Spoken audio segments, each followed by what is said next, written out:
Hello friends, welcome back to my channel. मैं हूँ आपकी प्यारी आरजे पैनम। तो चलिए आगे बढ़ते हैं हमारी कहानी मोहब्बत विद डेविल के पार्ट 4 में। Chapter 4 first night now back to India. Mrityunjay का कमरा। सिद्धि बेड पर बैठे अपने घुटनों में सर डाले सिसक रही थी और मृत्युंजय उसे दरवाजे के पास खड़े अपनी डरावनी आंखों से देख रहा था। वो धीरे धीरे अपने कदम सिद्धि की ओर बढ़ा देता है और उसके पास खड़ा हो जाता है। जब सिद्धि को यह एहसास होता है कि कोई उसके पास खड़ा है, वो अपनी फेंकी आंखों से अपने साइड में देखती है तो पाती है कि मृत्युंजय उसे ही अपनी खतरनाक आंखों से घूर रहा है। ये देख सिद्धि डर जाती है और पीछे होने लगती है कि तभी मृत्युंजय उसे अपनी ओर खींच लेते हैं। सिद्धि संभल नहीं पाती और सीधे मृत्युंजय की मस्कुलर और स्ट्रॉन्ग चेस्ट से टकरा जाती है। Mrityunjay, What happened, baby? सिद्धि, आप यहाँ? Mrityunjay, Get ready to tolerate me, baby, cause it's our first night. Mrityunjay की बात सुनकर सिद्धि के रोंगटे खड़े हो गए। सिद्धि अंदर तक घबरा गई। इससे पहले सिद्धि कुछ कह पाती, मृत्युंजय तुरंत उसके होंठों को अपनी गिरफ्त में ले लेता है।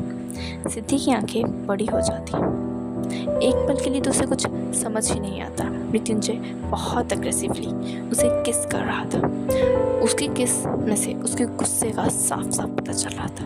मृत्युंजय सिद्धि को बेड पर ढकेल देता है और उसके ऊपर आकर उसे और भी रफली और फ्रूटली किस करने लग पड़ा। वो सिद्धि के लोअर लिप को लगातार सक कर रहा था। अब मृत्युंजय सिद्धि के मुंह के अंदर अपनी जीभ एंटर करना चाहता था, मगर सिद्धि ने कसकर अपने दांत खींच रखे थे, जिसे देख मृत्युंजय को गुस्सा आने लगता है। वो सिद्धि की ब्रेस्ट को जोर से प्रेस करता है। दर्द के मारे सिद्धि के मुंह से आह निकल जाती है, जिसका फायदा उठा जय सिद्धि के मुंह के अंदर अपनी जीभ को एंटर करता है और उसके मुंह को सक करने और लिक करने लग पड़ता है। अब सिद्धि की सांसें उखड़ने लगती हैं। ये महसूस करते ही मृत्युंजय उसके होंठों पर बाइट करके उसके होंठों को छोड़ उसके गले को बेतहाशा चूमने लगा और काटने लगा। दर्द के कारण सिद्धि के मुंह से लगातार आवाज़ें और सिसकियां निकल रही थी। तभी अचानक मृत्युंजय सिद्धि के ब्लाउज को फाड़ कर फेंक देता है। उसकी इस हरकत से सिद्धि के होश उड़ जाते हैं। मृत्युंजय लगातार उसके कॉलर बोन और क्लीवेज पर किस कर रहा था और सिद्धि के कॉलर बोन पर जोर से बाइट कर लेता है और सिद्धि के मुंह से जोर से चीख निकल जाती है, मगर मृत्युंजय पर कोई असर नहीं था।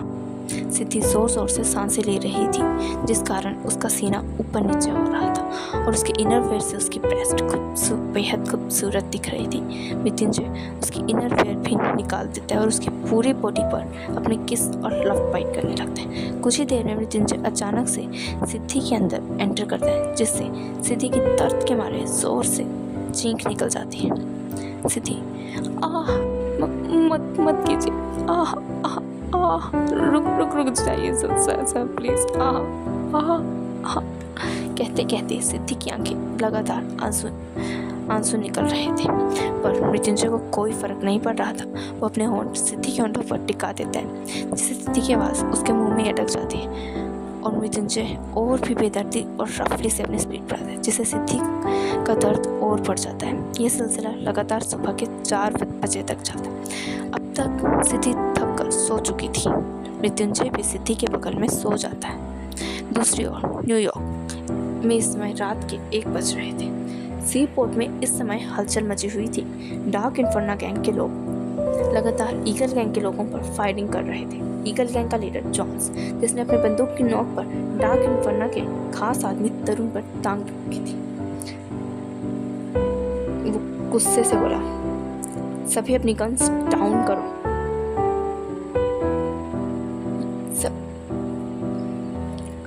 जॉन्स उसकी बात सुन सभी अपनी गन्स डाउन कर देते हैं। जॉन्स हंसते हुए, look the whole infernos are defeated by me, great.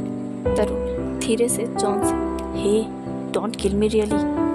Johns, chill, it's just for your cards. अभी वो दोनों बात कर ही रहे थे कि उनके अराउंड एक कार फुल स्पीड में चलती है और जॉन्स और तरुण के इर्द गिर्द सर्कल में फायरिंग होने लगती है। जॉन्स और तरुण के रोंगटे खड़े हो जाते हैं। वो समझ जाते हैं कि ये कौन है। दोनों के मुंह से एकाएक इन्फर्नो एक्स निकल गया। सभी के चेहरे का रंग उड़ गया था। जॉन्स के हाथ से गन छूट गई। इस बात का फायदा उठाकर मैक्स, जो डार्क इन्फर्नो गैंग का खास आदमी था, उसने जॉन्स और तरुण को पकड़ लिया। कुछ देर बाद एक अंधेरा कमरा जिसमें डिम लाइट चल रही थी। एक सोफे पर एक शख्स राजा की तरफ बैठा था और सामने एक आदमी चेयर पर बंधे 2 लोगों को बेरहमी से मार रहा था। उन दोनों की हालत बहुत ज़्यादा खराब थी। तभी उस कमरे में एक शख्स आते हुए, relax max, now let me handle this. उसकी बात सुन मैक्स साइड हो गया और सोफे पर बैठे शख्स के साइड वाली चेयर पर बैठ गया। मैक्स, सर चेयर रेडी है, आप दोनों जब चाहें तब निकल सकते हैं। सोफे पर बैठा शख्स और कोई नहीं, विद्वांस था। Vidwans, Max you are coming with us. Max, okay sir.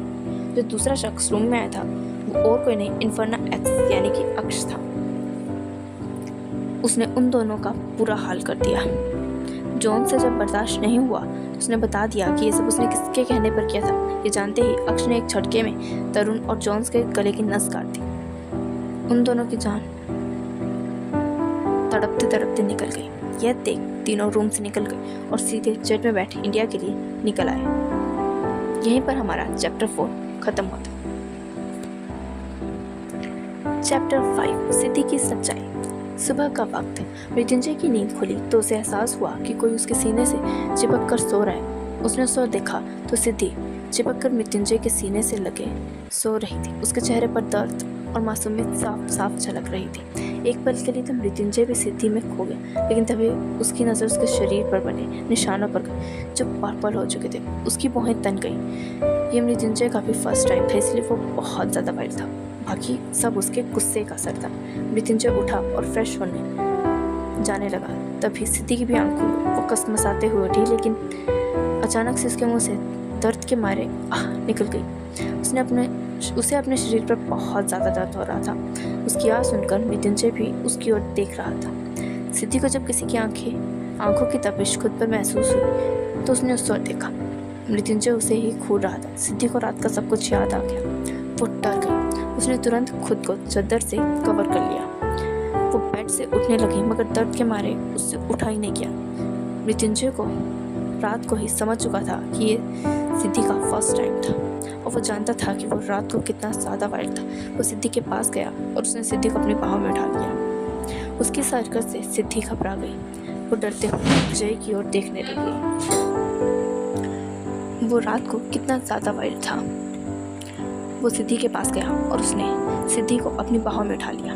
उसकी हरकत से सिद्धि घबरा गई। वो डर गई और डरते हुए जय की ओर देखने लगी। जय के चेहरे पर कोई भाव नहीं थे। वो सीधा वॉशरूम में गया और उसने सिद्धि को शावर के नीचे खड़ा कर दिया। उसने ब्लैंकेट को दूर फेंक दिया।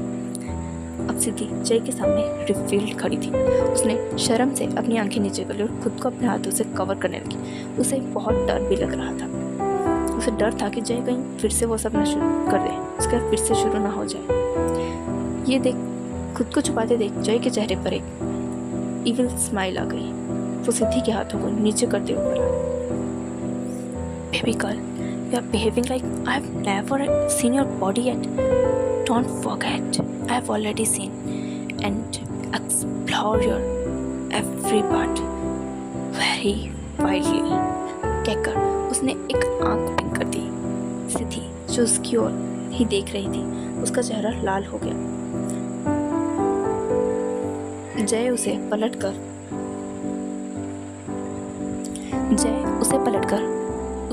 उसके एक एक निशान को बड़े ध्यान से देख रहा था। अब उसे थोड़ा पछतावा भी हो रहा था और उसे रात की बात याद आने लगी। फ्लैशबैक। जब सिद्धि सो चुकी थी तभी जय का फ़ोन रिंग किया। उसने देखा तो उसमें उसके असिस्टेंट सागर का कॉल आ रहा था। जय ने बालकनी के पास जाकर कॉल पिक की तो वहाँ से आवाज़ आई, sir, ma'am is not Hrithik's girlfriend. His girlfriend is Payal Solanki and they both have already married. उसकी बात सुन जय के होश उठ गए। जय, आर यू श्योर? सागर, 100%। जब से आप दोनों की शादी हुई है मैं यही इन्फॉर्मेशन निकलवाने में लगा हुआ हूँ और ये विक्टर की इन्फॉर्मेशन है and sir you know very well he is never wrong. Jay, we are sitting now. Sagar, no, don't know, we are finding his location. Jay, J what about Mahira? Sagar sir ma'am को कुछ पता नहीं लग रहा, हम पूरी कोशिश करें, जल्दी उन्हें ढूंढ लेंगे। J do it fastly. Sagar okay sir but J what happen? There's one mishappening caused. J गुस्से से what? Sagar when Shira is trying to catch Ritik, someone attacked them and Shira is seriously injured. Jay what? Where is he now? Sagar don't worry sir, अब वो खतरे से बाहर है, मैंने माहिर सर को ऑलरेडी बता दिया है, उन्होंने सब संभाल लिया, और जिसने भी ये सब किया है हम उसका पता लगा रहे हैं। J I want him alive. Sagar okay sir.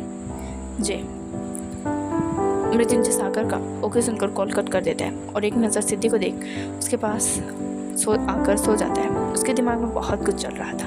Present time सिद्धि शांत खड़ी थी। जय उसे देखते हुए उसकी बॉडी को वॉश करने लगा। सिद्धि घबराते हुए मैं खुद कर लूँगी। जय शट अप। फिर आगे सिद्धि कुछ नहीं कहती। कुछ देर बाद दोनों नहाकर बाहर आए। जय ने बाथरोब पहन रखा था। सिद्धि ने भी जय का ही एक बाथरोब पहन रखा था।